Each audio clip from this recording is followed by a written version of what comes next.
Hello. Uh, what I'm going to demo today is a quick tool I built for a common problem I see.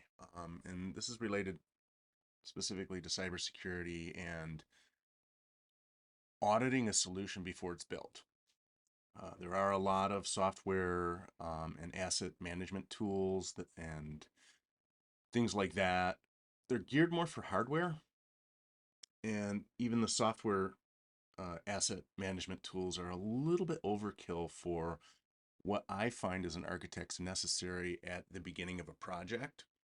Because a lot of times you really don't 100% know, but you do want to kind of get an outline of what might be involved and where the risks might lie. So I built this quick tool here just for my own sanity, because what was happening is I was managing things in spreadsheets, then moving it to a diagram, and they'd immediately get out of sync, and we'd be talking about components in the spreadsheet that don't exist in the diagram, and there'd be things in the diagram that don't exist in the spreadsheet. And I thought to myself, there's got to be a better way. I searched the internet, didn't really. I found a lot of like these really big full blown tools, but they're A, super expensive, and B, they're not very user friendly. So this is an attempt, an initial attempt. This is a couple hours work here at uh, building maybe more of a workflow oriented that is more like at least how I think as a software architect. So, I'll put the link to this.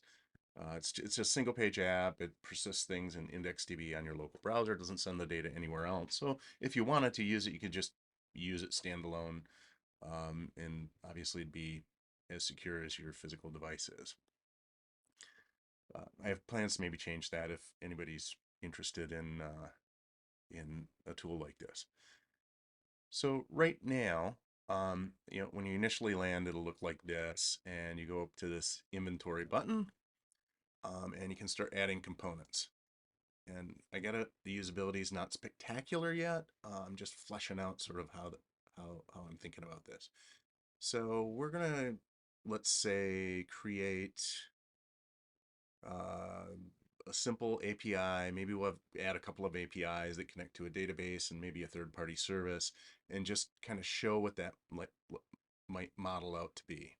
So we're gonna call it our chat API. That seems to be a pretty common thing, and I haven't figured out how to handle which fields you need. I need things like IP, host name, how it's secured, whether it's with a pre-shared key or an OAuth token. There's a bunch more to this that I need. I'm just trying to get the basic workflow down.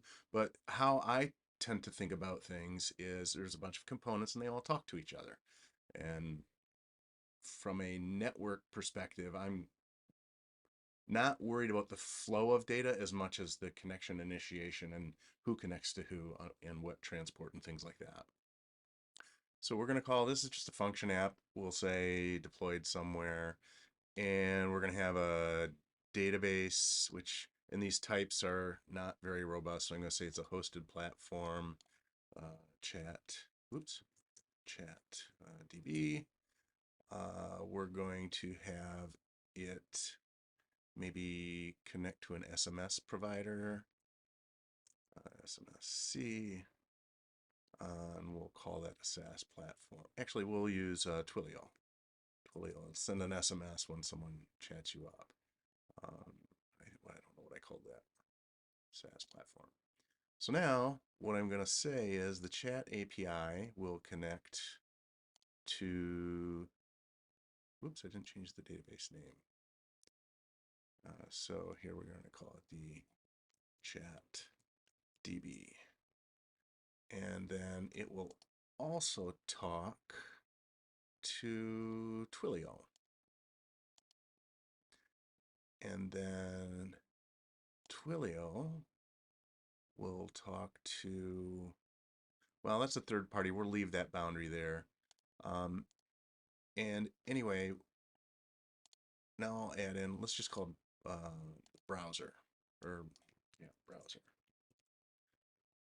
client. And we'll call it a network device. And the browser client talks to the chat API. And as you can see, what I'm trying to do here is blend together and there's more stuff I want to put in here, but the creation of a visual representation with the inventory process and how you sort of build that out so that you're not hopping back and forth between a spreadsheet and a diagramming tool, and they're always kept in sync. Well, anyway, take a look, try it out, put feedback. I don't know where I'll collect feedback, but for now, this is very early on. Like I said, we're a couple hours in here. I'm just trying to toy with. I'm not a user experience designer, so anyone want to pitch in? I'll be happy to talk to you. But take a look. Tell me what you think.